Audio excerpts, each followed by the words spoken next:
আসসালামু আলাইকুম দর্শক, ওয়েলকাম টু লাবণী কিচেন। আশা করি আপনারা সবাই ভালো আছেন। আজ আমি বানিয়ে দেখাবো এই দারুণ স্বাদের মজাদার একটি ডেজার্ট, আর এর নাম হলো সেমাইয়ের শ্রীখান্ড। ডেজার্টটি সাউথ ইন্ডিয়ার খুবই জনপ্রিয় একটি রেসিপি। আপনারা চাইলে এবারের ঈদের নতুন কিছু ট্রাই করতে পারেন। ডাইনিং টেবিলের লুক সম্পূর্ণ পাল্টে যাবে। চলুন শুরু করা যায়। একটি প্যানে প্রথমে আমি 2 কাপ লাচ্চা সেমাই নিয়ে নেব।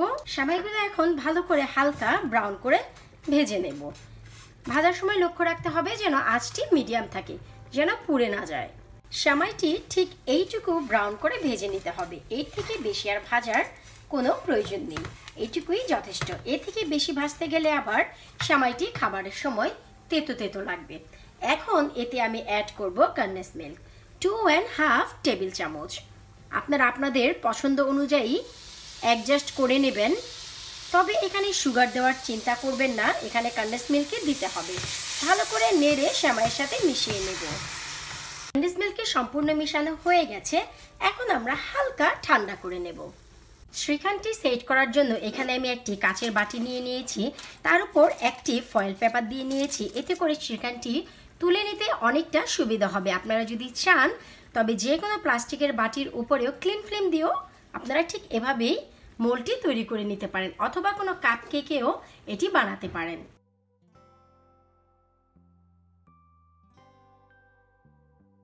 আমি শ্রীখান্ডটি বাটিতে ভরে নিয়েছি, সাথে আমি আরেকটি ছোট বাটিতেও শ্রীখান্ডটি ভরেছি। এখন হালকা সেট হওয়ার জন্য রেখে দিব। প্রায় 20 মিনিটের মতো হয়ে গেছে। এখন হলো আমাদের এই সেমাইয়ের শ্রীখান্ডটি তুলে নেওয়ার পালা।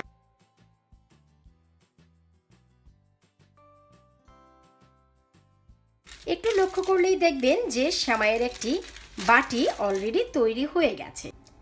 এখন একটি প্লেটে আমরা এটি তুলে নেব। এখন এতে আমি ব্যবহার করব স্ট্রবেরি ইয়োগার্ট। এখানে নর্মাল ক্রিমের ভিতর স্ট্রবেরি ব্লেন্ড করে এই ইয়োগার্টটি বানিয়ে নেওয়া হয়েছে। আপনারা যদি চান নর্মাল ন্যাচারাল ইয়োগার্ট টক দইয়ের ভিতরে সুগার ব্যবহার করেও এর ভিতরে পুরটি বানাতে পারেন। ইয়োগার্টটি দেওয়া হয়ে গেছে। এখন এর উপর আমি দিয়ে দিব কিছু ম্যাঙ্গো। আমি হালকা স্লাইস করে নিয়েছি। আপনারা আপনাদের পছন্দ মতো যে কোনো ফ্রুটস এতে ব্যবহার করতে পারেন। ম্যাঙ্গোটি দেওয়া হয়ে গেলে এর উপর এখন আমি দিয়ে দিব বেশ কিছু চেরি স্লাইস করে।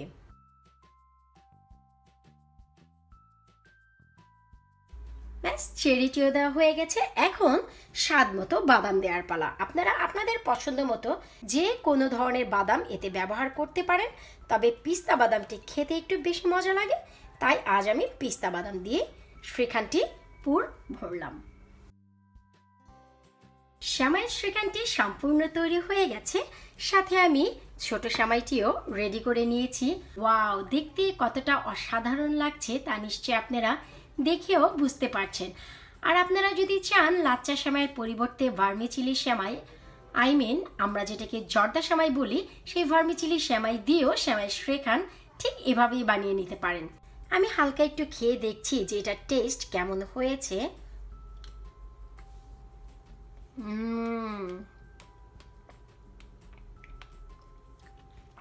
Really test. স্ট্রবেরি ইয়োগার্টের সাথে সম্পূর্ণ ফ্রুটস ও বাদামের যে কম্বিনেশন, ইটস লাইক ইয়ামি। আমি আরও একটি জিনিস কাছ থেকে দেখিয়ে দিচ্ছি। হয়তোবা ভাবতে পারেন যে সেমাইয়ের শ্রীখান্ড বানানোর পর আমরা যে পুর দিয়েছি সেটি পড়ে যাচ্ছে কিনা। আমি কাছ থেকে দেখিয়ে দিচ্ছি কোনো প্লেটের সাহায্য ছাড়াই। দেখুন, আমি সেমাইয়ের শ্রীখান্ডটি হাতে নিয়ে রেখেছি, তার মানে সম্পূর্ণ বাটির মতো এটি তৈরি হয়ে গেছে। ভিতরে যে কোনো ধরনের পুর আপনারা দেন না কেন, পড়ার কোনো সম্ভাবনাই নেই।